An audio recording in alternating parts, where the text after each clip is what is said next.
Olá pessoal, bem-vindos a mais um vídeo aqui no canal Otakus Brasil.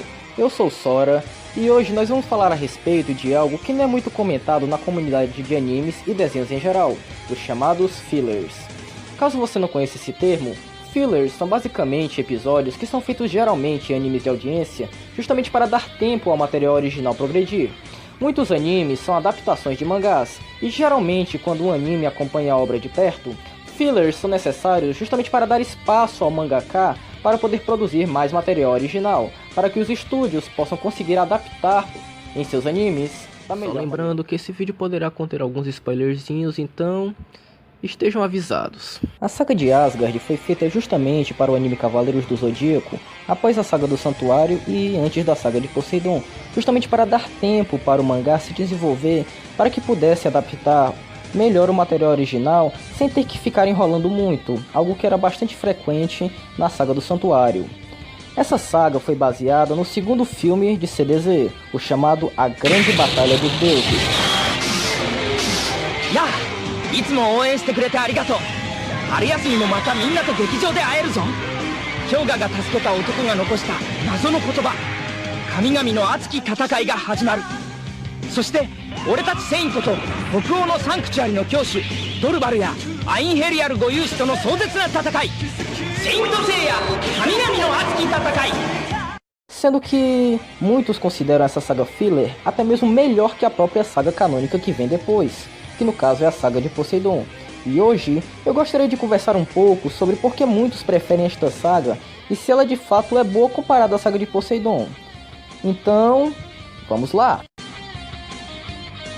Fazendo um resumo rápido, a história começa quando Hilda de Polaris, a representante do deus Odin na Terra, enquanto fazia uma de suas orações, acaba recebendo de uma voz misteriosa, spoiler, é Poseidon, o chamado Anel de Nibelungo.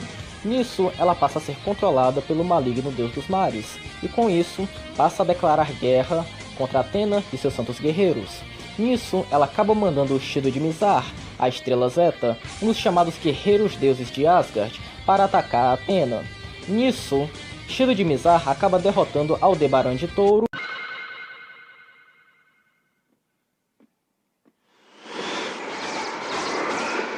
Que vento gélido é esse?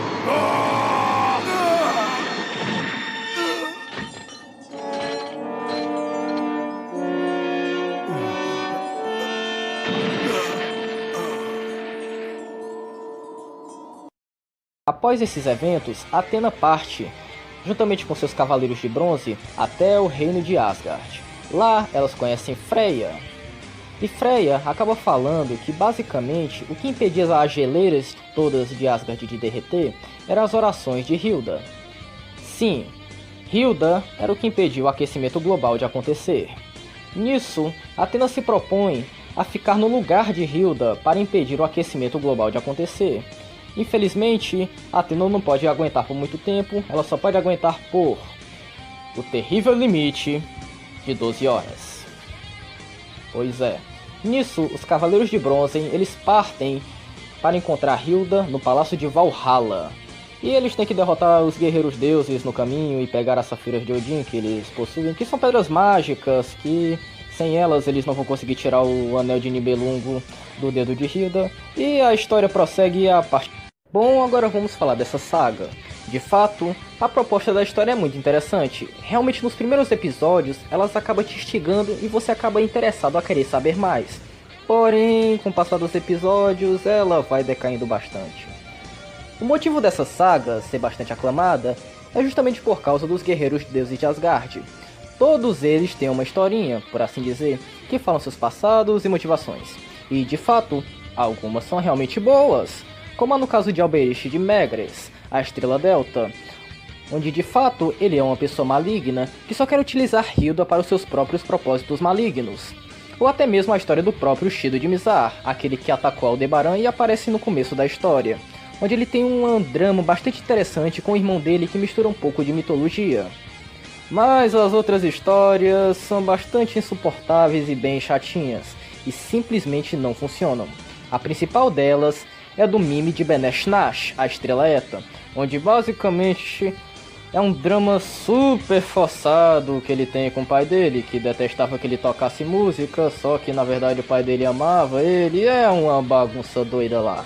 Outra coisa que particularmente me incomoda bastante nessa saga é que ela segue, cuspida descarradamente, aquela formulazinha de filler de Cavaleiros do Zodíaco. Isso também acontecia bastante com os filmes nessa época, mas essa saga ela consegue potencializar isso até a milésima potência. É sério. Bom, caso você não conheça essa formulazinha de filler de Cavaleiros do Zodíaco, ela é basicamente o seguinte: os Cavaleiros de Bronze eles têm que salvar a Athena, só que eles têm que derrotar os inimigos para salvar a Athena. Só que os Cavaleiros de Bronze eles são os fracotes, eles têm que apanhar que dão uns desgraçados para esses caras, até que do nada eles tiram um poderzão do nada e conseguem derrotar o inimigo só com um golpe. Pois é, aí eles vão correndo repetindo esse processo até todo mundo cair no chão e só sobrar o Seiya no final. E vale ressaltar que sempre o Shun é um fracote que tem que ser salvo pelo Ikki, porque eles não conseguem incluir o Ikki na história de outra maneira que não seja salvando o Shun. E isso particularmente me incomoda bastante, porque tudo bem que o Shun ele é um pacifista, mas ele não é um fracote. Se você lê o mangá de Saint Seiya, existem vários indícios que dizem que o Shun ele é um dos Cavaleiros de Bronze mais poderosos de todos, podendo ser mais poderoso até mesmo que o próprio Ikki. Só que aqui ele é sempre tratado como um donzelo em perigo que tem que ser salvo pelo Ikki, porque a Toei não sabe colocar o Ikki de uma maneira mais orgânica que não seja salvando a porcaria do Shun. Mas enfim, voltando aqui ao meu raciocínio, quando todo mundo tá caído no chão, chega do nada a armadura de ouro de Sagitário Ex Machina que veste o corpo do Seiya, e o Seiya ele fica incrivelmente poderoso, e com este poder ele consegue derrotar o chefão final só com um golpe e todo mundo fica feliz. Exceto que nesse caso aqui nessa saga, o que veste o corpo dele é a armadura de Odin. Mas o princípio é basicamente o mesmo, então é a mesma coisa.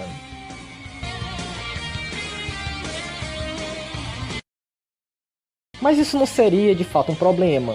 Num filmezinho de 40 minutos, no máximo 1 hora, talvez essa formulazinha funcionasse para criar uma tensãozinha e criar um filme até que legalzinho.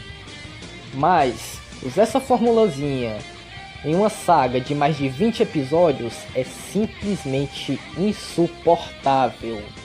Sério, você ficar vendo os Cavaleiros de Bronze apanhando, falando de amizade, o inimigo contando a historinha dele, é simplesmente a coisa mais chata do mundo. Eles passam 4 episódios inteiros apanhando, só no final do 4º episódio ele consegue usar o poder do nada dele para conseguir vencer o inimigo. E isso é simplesmente chato. Se pelo menos as historinhas dos inimigos fossem mais interessantes, talvez a experiência não fosse tão maçante. Mas, como eu disse anteriormente, somente 2 dessas historinhas funcionam. O resto pode simplesmente descartar, elas são incrivelmente chatas e sem graça. Mas uma coisa que realmente é boa nessa saga inteira é a Hilda. Sério, quando ela coloca o Anel de Nibelungo, praticamente tudo que ela faz é simplesmente magnífico e fabuloso. Sério. Porra, Toei, porque quando você fez Soft Gold e revisitou Asgard, por que tu não colocou a Hilda como personagem principal? Eu aposto que essa série de Soft Gold ia ficar 1000 vezes melhor se tivesse a Hilda. Ela é simplesmente fantástica. Mas o principal motivo dos fãs de Cavaleiros do Zodíaco gostarem bastante dessa saga em relação à saga de Poseidon é por causa dos vilões. Tudo bem que as histórias deles não são lá muito interessantes, mas pelo menos eles têm uma história e uma motivaçãozinha para fazer aquilo que eles fazem. Algo que na saga de Poseidon, os Generais Marinas, os novos vilões, simplesmente não tem. Exceto por 2, o Isaac de Kraken e o Canon de Dragão Marinho. O resto basicamente tem história zero. Isso porque a saga de Poseidon ela é basicamente uma saga do Santuário 2.0, por assim dizer. Onde os Cavaleiros de Bronze eles têm que derrotar vilões incrivelmente poderosos e sem história, assim como os Cavaleiros de Ouro. Só que, como os Cavaleiros de Bronze eles passaram por todo aquele perrengue na saga das 12 casas, eles ficaram mais fortes, e por ficarem mais fortes eles conseguem derrotar facilmente os Generais Marinas, que são os guerreiros mais poderosos de Poseidon, nível Cavaleiro de Ouro.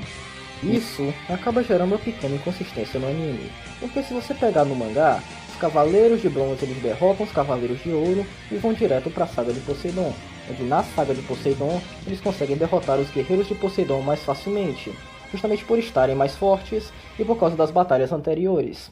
Mas aí no anime tem essa saga filler de Asgard, e devido àquela formulazinha famigerada de os Cavaleiros de Bronze sempre apanhar graças a Toei, quando os Cavaleiros de Bronze eles apanham bastante dos Guerreiros de Odin, fica aquela impressão de que os Cavaleiros de Bronze eles não evoluíram muito comparado à saga anterior. E quando eles chegam na saga de Poseidon e derrotam mais facilmente os Guerreiros de Poseidon, dá aquela impressão de que os Guerreiros de Poseidon eles são bem mais fracos comparados aos Guerreiros de Odin ou até mesmo aos Cavaleiros de Ouro. O que de fato não é uma verdade, visto que, como os Guerreiros de Poseidon, no caso os Generais Marinas, e os Cavaleiros de Ouro são patentes equivalentes nos seus respectivos exércitos, o de Poseidon e de Atena, eles têm poderes equivalentes. Um General Marina ele é tão poderoso quanto um Cavaleiro de Ouro. Os Cavaleiros de Bronze conseguem derrotar mais facilmente os Guerreiros de Poseidon, não porque os Generais Marinas são mais fracos, e sim porque os Cavaleiros de Atena ficaram mais fortes. No geral, eu não recomendo muito essa saga para alguém, principalmente se você é fã de Cavaleiros do Zodíaco. Apesar de ter alguns momentos legais, interessantes, principalmente a Hilda, ela como um todo é bastante chata. Como eu disse, essa formulazinha ela pode até funcionar em alguns filmezinhos, porque eles são curtos, tem 40, 50 minutos, mas numa saga ela se arrasta bastante. Sério, quando eu terminei essa saga, eu dei graças a Deus, porque simplesmente estava insuportável, essa saga não acabava nunca. Ela é bastante chata, as lutas não são interessantes, e é bastante repetitivo e entediante ver os Cavaleiros de Bronze apanharem que nem os desgraçados. No geral, como eu disse, eu não recomendo essa saga. A não ser que você goste de um pouquinho de mitologia nórdica, talvez essa saga possa ser até interessante para você. Mas como fãs de anime no geral, passa longe dessa saga, tem muitas coisas melhores para você ver. E bom pessoal, eu vou ficando por aqui. Caso tenham gostado do vídeo, não se esqueça de deixar o joinha, se inscrever no canal e principalmente de compartilhar o vídeo para os seus amigos. Caso tenha alguma opinião diferente em relação a essa saga, sinta-se à vontade para deixar aqui nos comentários. Bom, eu vou ficando por aqui. Nos vemos no vídeo que vem com mais um De Onde Vem. Tchau, gente.